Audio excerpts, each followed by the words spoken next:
Hi அனைவருக்கும் sweet வணக்கம். Vietnam வார்ல கிட்டத்தட்ட 1970களில் ஒரு சோல்ஜர் ஒருத்தர் ஹெலிகாப்டர்ல இருந்து ஃபைட் பண்ணிட்டு இருக்கும்போது திடீர்னு கிராஷ் ஆயிடுது. கிராஷ் ஆகும்போது அவர் உடம்புல அவ்வளவு காயங்கள் ஏற்பட்டுருது. அண்ட் இதன் காரணமாக கிட்டத்தட்ட இறக்குற ஸ்டேஜுக்கு போயிடுறாரு. இந்த இடத்துல தான் நம்ம ஊர்ல செத்து பொழைச்சாண்டான்னு சொல்லுவாங்க இல்லைங்களா. சோ இந்த இறக்குற நிலைமைக்கு போய் ஸ்டேஜ், அதுக்கப்புறம் பொழைச்சு வந்த ஸ்டேஜ், இதுக்கு நடுவுல ஒரு ஸ்டேஜ் இருக்குது. சோ இந்த ஸ்டேஜ் தான் நியர் டெத் எக்ஸ்பீரியன்ஸ் அப்படின்னு சொல்லிட்டு நம்ம நிறைய ரியல் லைஃப் ஸ்டோரி சுத்திட்டு இருக்கோம். சோ அப்படிப்பட்ட ஒரு ரியல் லைஃப் ஸ்டோரி பார்த்தா இன்னைக்கு பார்க்க போறோம். இன்ஃபேக்ட் இந்த ஸ்டோரியை சஜஸ்ட் பண்ணது one of the subscriber. Sorry bro, உங்க பேர் எனக்கு டக்குன்னு ஸ்ட்ரைக் ஆகல. பட் எனிவேஸ் தேங்க்ஸ் இந்த சீரீஸை கண்டினியூ பண்ணுங்கன்னு சொன்னதுக்கு. சோ இன்னைக்கு இந்த சோல்ஜரோடைய நியர் டெத் எக்ஸ்பீரியன்ஸ் தான் பார்க்க போறோம். அண்ட் இன்ஃபேக்ட் சின்ஸ் கொஞ்சம் நம்ம நிறைய பார்த்துட்டதுனால சிமிலாரிட்டிஸ் கொஞ்சம் கொஞ்சம் வருது. ஸோ இதை பார்க்கும்போது ஒருவேளை நியர் டெத் எக்ஸ்பீரியன்ஸ் இவங்க சொல்றதெல்லாம் 100% ஒருவேளை உண்மையோ அப்படின்னு சொல்லிட்டு ஒரு கேள்வி எனக்குள்ள வந்திருக்கு. இவரோட கதையை இன்னைக்கு ஃபுல்லா பார்க்க போறோம். நான் ஃபுல்லா சொல்றேன், கொஞ்சம் ஷார்ட்டாவும் சொல்ல ட்ரை பண்றேன். ஸோ இது கேட்டு முடிச்சதுக்கு அப்புறம் உங்களுக்கு என்ன தோணுது, இது உண்மையா பொய்யா அல்லது இப்படிதான் இருக்குமான்ற உங்களுடைய கருத்தை முடிஞ்சா கீழே கமெண்ட்ல சொல்லுங்க. சோ பார்க்க ஆரம்பிச்சலாமா? இந்த கதையை பத்தி பாக்குறதுக்கு முன்னாடி ஒரு சின்ன ஹிஸ்டரி மட்டும் போயிட்டு வந்துடலாங்களே. ஏன்னாத்துக்கு அந்த ஹிஸ்டரின்னு கேட்டீங்கன்னா, ஏன்னா இந்த கதை நடக்கிற காலகட்டம் வியட்நாம் வார் நடந்துகிட்டு இருந்த அந்த காலகட்டம். கிட்டத்தட்ட 1955 இருந்து 1975 வரைக்கும் இந்த வியட்நாம் வார்ன்றது நடந்துகிட்டு இருந்துச்சு. சோ நம்மளோட கதை இந்த டியூரேஷன்ல நம்மளோட ஸ்டோரி நான் ஏற்கனவே சொன்ன மாதிரி 1970களில் நடந்த ஒரு ரியல் லைஃப் சம்பவம், நியர் டெத் எக்ஸ்பீரியன்ஸ். ஓகேங்களா? எதுக்குடா வியட்நாம் வார் நடந்தது அப்படின்னு கேட்டீங்கன்னா, நம்ம ரொம்ப டீப்பாலாம் போவோம்னா, சின்ஸ் இந்த கதை அது கூட சேர்த்து வர்றதுனால நம்ம லைட்டா மட்டும் பார்த்துட்டு வந்துடலாமே. அதாவது கம்யூனிசம் இதை சவுத் ஈஸ்ட் ஏஷியால பரப்புற ஆர் அதை வச்சு சம்திங் ஒரு ரீசன்னால பேசிக் கம்யூனிசம் ஒருத்தர் வேணும்ன்றாங்க, இன்னொருத்தங்க வேணான்னு சொல்றாங்க. இதுக்கு நடுவுல நடந்த ஒரு சில பல அந்த வாய்க்கா தகராறுல மூண்டதுதான் இந்த வியட்நாம் வார்ன்னு சொல்லிட்டு ஷார்ட்டா சொல்லலாம். யாராவது ஹிஸ்டரி ப்ரொஃபசர் தான் கோச்சிக்காதீங்க, அதை பத்தி வீடியோ கிடையாது, சும்மா ஷார்ட்டா என்னன்றதுக்காக நான் சொல்லிட்டேன். ஓகே ஃபைன், ஸ்ட்ரெயிட் அவே நம்ம கதைக்குள்ள போயிடலாம். 1970களில் வியட்நாம் வார் ரொம்ப பரபரப்பா நடந்துகிட்டு இருந்த அந்த ஒரு காலகட்டங்கள்ல ஸ்டீவ் காடிபி அப்படின்னு சொல்லப்படுற ஒரு நபர் ஹெலிகாப்டர்ல கோ பைலட், அதாவது பைலட்னு வச்சுக்கோங்களேன், ஸ்கவுட் பைலட்னு சொல்றாங்க, நம்ம பைலட்னு வச்சுப்போம்.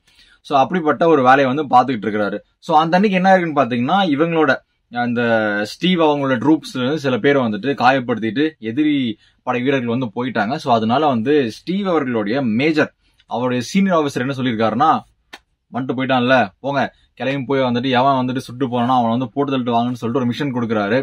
சோ இவங்களும் ஸ்டீவும் அவருடைய டீம்மேட்டும் என்ன பண்றாங்கன்னா, ஹெலிகாப்டர் எடுத்துட்டு சோ அவங்க அப்படியே தேடி போறாங்க. அப்படி போகும்போது கிட்டத்தட்ட ஓரளவுக்கு கண்டும் பிடிச்சிடுறாங்க யார் எங்க இருக்காங்க அப்படின்னு சொல்லிட்டு. அந்த டைம்ல ஆப்போசிட்ல இருந்து பயங்கரமான குண்டுகள் படப்படன்னு சொல்லிட்டு ஹெலிகாப்டர் அடிக்க ஆரம்பிச்சிருது.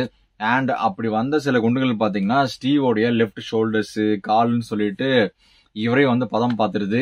ஹெலிகாப்டரும் ஒரு மாதிரி செயல் இழந்து கீழே போயிட்டு கிராஷ் ஆயிடுது. இப்போ கிட்டத்தட்ட ஹெலிகாப்டர் கிராஷ்டு ஸ்டீவ் அவர்களுக்கு கொஞ்சம் கொஞ்சமா அவருடைய சுயநினைவை இழந்துகிட்டு இருக்கிறார். இந்த டைம்ல ஸ்டீவோட தாட் எப்படி இருந்திருக்குன்னா, ஆப்வியஸா எல்லாருமே ப்ரே பண்ணுவோம் இல்லைங்களா, ஐயோ கடவுளே எப்படியாச்சும் என்ன இந்த ஒரு சிச்சுவேஷன்ல இருந்து மட்டும் காப்பாத்தி விட்டுரு, அதுக்கப்புறம் நான் பாத்துக்கிறேன் பிரச்சனைன்னு சொல்லுவோம்ல. அதே மாதிரி ஸ்டீவ் அவர்களும் கடவுள் கூட இதை என்ன இதுல இருந்து கடந்த வரைக்கும் ஹெல்ப் பண்ணுங்க, நான் இங்கிருந்து தப்பிச்சிடுறேன்னு சொல்லிட்டு ரொம்ப யோசிக்கிறாங்க. ஆனா ஸ்டீவுக்கு அட் த சேம் டைம் பயங்கர பயமாவும் இருக்கு. ஏன்னா கிட்டத்தட்ட அவர் ஆர்மி மேன் இல்லைங்களா, எதிரியோட ஒரு இடத்துக்கு போய் விழுந்துட்டாரு. அப்படிங்கும் போது எப்படியும் எதிரியும் போட்டு தள்ளிட போறாங்க, இல்லைன்னா நமக்கு ஆல்ரெடி இவ்வளவு காயங்கள் ஏற்பட்டிருக்குது, இதுல இருந்தும் பொழைப்பமான்னு தெரியலன்னு சொல்லிட்டு ஒரு மாதிரி பயங்கரமான ஒரு ஆசிலேஷன்ல மைண்ட் என்னென்னமோ சொல்லுது.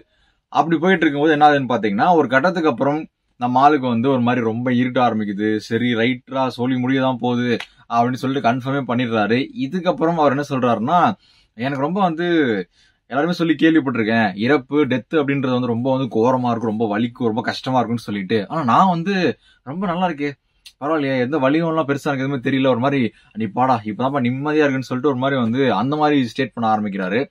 சோ அப்படி அவர் ஸ்டேட் பண்ணும்போது என்ன சொல்றாருன்னா, கொஞ்சம் கொஞ்சமா அவர் லைட் அதுவும் வந்துட்டு ரொம்ப பிரைட் லைட்டை நான் வந்துட்டு ஃபீல் பண்ண ஆரம்பிக்கிறேன்னு சொல்றாரு. இந்த பிரைட் லைட்டுக்கு அவரு போக போக பாத்தீங்கன்னா வேற ஒரு டெஃபினேஷன் கொடுப்பாரு அவரோட எக்ஸ்பீரியன்ஸ்ல. அது என்னன்றதை நம்ம அதுக்கு அடுத்து வரும்போதே பார்ப்போம். ஸோ இப்போ கொஞ்சம் கொஞ்சமா அவருடைய ஆன்மா, சோல்னு சொல்லலாமா, ஸோ சோல் அவரோட பாடியிலிருந்து வெளியே வந்து அந்த ஒரு ஃப்ரீனஸை ஃபீல் பண்ண ஆரம்பிக்குது. ஸோ இப்போ டுவோர்ட்ஸ் லைட் வந்து அப்படியே வந்துட்டு அவர் வந்து ரொம்ப பயங்கரமா வந்து அந்த அந்த அந்த ப்ரெசன்ஸை வந்து பயங்கரமா ஃபீல் பண்ண ஆரம்பிக்கிறாரு. அவர் அந்த டேர்மை வந்து லவ்னு சொல்றாரு. லைட் அப்படின்றத விட நம்ம வந்து லவ்னு சொல்லலாம். ஏதோ ஒரு பயங்கரமான ஸ்டேட், என்னமோ ஒண்ணுமே இல்லைல்ல அப்படின்னு ரொம்ப வந்து நான் வந்து ரொம்ப பயங்கரமா நான் வந்து ஃபீல் பண்ணேன். அவ்வளோ ஒரு பிளஷரா எனக்கு இருந்துச்சு, அவ்வளோ இன்பமாக இருந்தது ஐயா அப்படின்ற மாதிரி வந்துட்டு அவ்வளோ ரொம்ப நான் வந்துட்டு காமா கம்போஸ்டா அப்பாடா அப்படின்னு இருக்கும்ல, ஸோ அந்த மாதிரி நான் வந்து ஃபீல் பண்ணேன்னு சொல்றாரு. இந்த டைம்ல தான் அவருடைய அந்த பாடி, நான் சொன்னேன் இல்லைங்களா கிராஷ் ஆயிடுச்சுன்னு சொல்லிட்டு அந்த ஹெலிகாப்டரு, ஸோ அப்போ அவரோட தலை ஒரு செடி, ஒரு புதர்னு வச்சுப்போமே, ஒரு புதர்ல போயிட்டு வந்து மாட்டிருக்கோம். ஸோ அப்படி இருக்கும்போது அவரோட சோல் அப்படியே அந்த செடி வழியா டிராவல் ஆகி அதோட ரூட்ஸ்லாம் டிராவல் ஆகி, நம்ம ஆல்ரெடி வந்துட்டு ஒரு சில நியர் டெத் எக்ஸ்பீரியன்ஸ்ல பார்த்துருப்போம். அவங்க என்ன சொல்லியிருப்பாங்கன்னா, நான் அப்படியே இந்த மாலிகூல்ஸ் எல்லாம் ஃபீல் பண்ண ஆரம்பிச்சேன், நான் அந்த பார்ட்டிகிள்ஸ், சின்ன சின்ன பார்ட்டிகிள்ஸ் எல்லாம் நான் வந்து ஃபீல் பண்ண ஆரம்பிச்சேன். அப்படியே அவ்வளோ வந்து இந்த ஆண்ட்மேன் படத்துலலாம் வந்து சுருங்குனா வந்து அந்த குவாண்டம் வேர்ல்டுக்குலாம் போவாங்கல்ல, ஸோ அந்த மாதிரி எல்லா ஒவ்வொரு ஆட்டமையும் ஒவ்வொரு மாலிகுலையும் நான் வந்து ஃபீல் பண்ணேன்னு சொல்லிட்டு அப்படி வந்துட்டு எலாபரேட்டா வந்து சொல்றாரு ஸ்டீவ். ஸோ அப்படி அவரோட பயணம் வந்து போய்கிட்டே இருக்குது. அப்படியே இந்த உடம்ப விட்டுட்டு அப்படியே இந்த இயற்கை கூட அப்படியே ஒன்னா ஆடுறது அப்படின்லாம் சொல்லுவாங்க. அது மாதிரி வந்துட்டு அவர் போயிட்டே இருக்கிறாரு. ஒரு கட்டத்துக்கு அப்புறம் ஒரு என்ன சொல்றது, ஒரு ஸ்டேட் சொல்றாரு, அந்த அங்க போனா எனக்கு வந்து ரொம்ப வந்து இந்த லவ் முதல்ல நான் சொன்னீங்கன்னா கொஞ்சமா தெரிய ஆரம்பிச்சதுன்னு சொல்லிட்டு அதோடைய இன்டென்சிட்டி ரொம்ப அதிகமாகி, அவ்வளவுதான்டா, எதுவுமே இதை பத்தியும் கவலைப்பட வேணாம், ரொம்ப ஜாலியா ஒரு மாதிரி ரொம்ப ரொம்ப ஹாப்பியஸ்ட் ஒரு ஸ்டேட்ல நான் வந்து போனேன்னு வந்துட்டு ஸ்டீவ் மென்ஷன் பண்றாரு. இந்த டைம்ல தான் இவருக்கு ஒரு வாய்ஸ் கேக்குது. இந்த வாய்ஸ் வந்துட்டு சத்தமா, அதாவது காது வழியாவோ இல்ல அந்த மாதிரி கேட்காம அவருக்கு வந்துட்டு டெலிபதி மாதிரி அவருக்கு தோணுது. இதெல்லாம் பேசுறது வந்து அவருக்கு வந்துட்டு டெலிபதி மாதிரி எனக்கு தோணுதுன்னு சொல்லிட்டு சொல்றாரு. ஸோ அந்த டைம்ல தான் நம்ம சோ கால்டு காட் நம்ம சொல்றோம் இல்லைங்களா, கடவுள் அவர் வந்துட்டு ஹையஸ்ட் பீயிங், எப்படியான யாரான வச்சுக்கலாம், நம்ம காட்னே சொல்லுவோமே காமன் டேர்ம்லே. ஸோ காட் அப்படின்றவர் வந்துட்டு இவரோட அந்த அவரோட பேசுறது வந்து இவருக்கு கேக்குது. ஏன்னா நான் ஆல்ரெடி சொன்னேன் இல்லைங்களா, இந்த மாதிரி அந்த மாலிகுல்ஸ் எல்லாம் ஃபீல் பண்ணாருன்னு சொல்லிட்டு. ஸோ அப்போ அவர் கேட்ட வாய்ஸ் என்னன்னா, நீ இன்னும் கொஞ்ச நேரத்துல வந்து இந்த காஸ்மோஸ் கூட நீயும் ஒன் ஆஃப் த ஒரு பீயிங்கா நீ வந்துட்டு கலந்துருவ அப்படின்னு சொன்னா, இவர் என்ன சொல்றாருன்னா, சரி இவர் என்ன அதுக்கப்புறம் இவர் என்ன ஃபீல் பண்றாருன்னா, ஓ சூப்பர், நம்மளும் வந்துட்டு காட் லைக் நம்மளும் பவர்ஸ் எல்லாம் வரும் போல, நம்மளும் வந்துட்டு அப்படியே நினைச்சதெல்லாம் பண்ணலாம், நினைச்சனா என்ன சொல்றது சூப்பர் பவர் மாதிரி நான் சொல்ல விரும்பல, பட் எனிவேஸ் அந்த ஒரு பறந்து விரிஞ்ச அந்த ஒரு ஸ்டேட்டுக்கு நம்ம போயிடுவோம் அப்படின்னு சொல்லிட்டு இவரும் ரொம்ப குஷியெல்லாம் ஆகுறாரு. அதுக்கப்புறம் இவரும் கொஞ்சம் பேச ட்ரை பண்றாரு. இதுக்கு நடுவில் பாத்தீங்கன்னா நிறைய தடவை இவர் பாடிக்குள்ளேயும், அதாவது அந்த அவுட் ஆஃப் பாடி எக்ஸ்பீரியன்ஸ் அதெல்லாம் வெளியே வந்துருக்காரு ஆல்ரெடி. ஸோ இவரோட அந்த சோல் வந்து பாடிக்குள்ள போயிட்டு திருப்பி வெளியே வர்றது மாதிரி வந்துட்டு ரொம்ப நடுவில் நிறைய விஷயங்கள் நடந்துட்டு இருக்கு. இதுக்கு நடுவில் அந்த சோ கால்டு காட் அவங்க கிட்ட வந்துட்டு இவரும் சில பல விஷயங்கள்லாம் வந்து பேசுறாரு. அப்படி இருக்கும்போது ஒரு விஷயம் இவருக்கு அந்த இடத்துல ஸ்ட்ரைக் ஆனது என்னன்னு பாத்தீங்கன்னா, ஃபர்கிவ்னஸ். அதாவது நம்ம நிறைய வந்துட்டு சொல்லியிருப்போம், கடவுள் முன்னாடி நம்ம வந்துட்டு இப்படிதான் இருக்கணும், கடவுள் அப்படின்ற ரொம்ப வந்துட்டு கோரமானவர், அவர் ரொம்ப வந்து பனிஷ்மெண்ட்லாம் பயங்கரமா கொடுப்பாரு, ரொம்ப வந்து ஒரு பயங்கரமான ஒரு மேக்ஸ் டீச்சர் மாதிரி கண்டிப்பான ஒரு நபர் அப்படின்னு சொல்லிட்டு நம்ம வந்து நிறைய கேள்விப்பட்டிருப்போம். ஆனா என்னோட எக்ஸ்பீரியன்ஸ்ல நான் சொல்றேன், கடவுள் அப்படின்றவர் வந்துட்டு ரொம்ப ரொம்ப வந்து தூய்மையான ஒரு நபர். என்ன சொல்றது, அந்த ஃபர்கிவ்னஸ்க்கெல்லாம் வந்துட்டு நம்ம பயப்படுற மாதிரி வந்து ரொம்ப போட்டு பனிஷ்மெண்ட் அப்படிலாம் எதுவுமே கிடையாது. ஈஸியா நீங்க பண்ண தவறுகள்லாம் வந்துட்டு மன்னிச்சுட்டு, அதாவது சொல்லுவாங்களே எப்பவுமே, அதாவது இந்த மன்னிப்பு கேட்கிறவன் வந்துட்டு இது மனுஷன், மன்னிக்கிறவன் வந்து அதோட பெரிய மனுஷன் அந்த மாதிரிலாம். ஸோ அந்த மாதிரி வந்துட்டு கடவுள் அப்படின்றவர் வந்து நீங்க நினைக்கிற அந்த ஜோனுக்குலாம் அப்பாற்பட்டவர். அவர்கிட்ட இருந்து வெறும் லவ் மட்டும் தான் வந்துட்டு வரும். நீங்க என்ன தப்பு பண்ணியிருந்தாலும் அதை அவர் வந்துட்டு ஃபர்கிவ் பண்ணிடுவாருன்னு சொல்லிட்டும் சொல்றாரு. ஈவன் ஒரு சில விஷயங்கள்ல அவ்வளவு பெரிய ஒரு எக்ஸ்ட்ரீம் போனதுக்கு அப்புறமே ஃப்ரீவில் அப்படின்ற கான்செப்ட் வந்துட்டு அது இருக்கு அப்படின்னும் வந்துட்டு இவர் வந்து சொல்றாரு. ஸோ இப்படியே நல்ல ஒரு எக்ஸ்பீரியன்ஸா அவர் வந்து ஷேர் பண்ணிட்டு இருக்கும்போது ஒரு கட்டத்துக்கு அப்புறம் என்ன ஆகுதுன்னா, அந்த சோ கால்டு காட் என்ன சொல்றாருன்னா, உனக்கான டைம் இன்னும் வரலப்பா, ஸோ அதனால நீ வந்து திருப்பியும் உன்னுடைய இடத்துக்கே போ அப்படின்னு சொல்லும் போது நம்ம ஸ்டீவுக்கு வந்து ஒரு மாதிரி அல்லு சில்லு விட்டுருதுன்னே சொல்லலாம். என்னது செமையா இருக்குது, எனக்கு வந்துட்டு கிட்டத்தட்ட காஸ்மோஸ் கூட போய் சேர போற அது இதுலாம் சொன்னீங்க, நான் இவ்வளவு எக்ஸ்பீரியன்ஸ் பண்ணிருக்கேன், திடீர்னு திருப்பியும் அந்த உடம்புக்குள்ள போன்னு சொல்றீங்களே.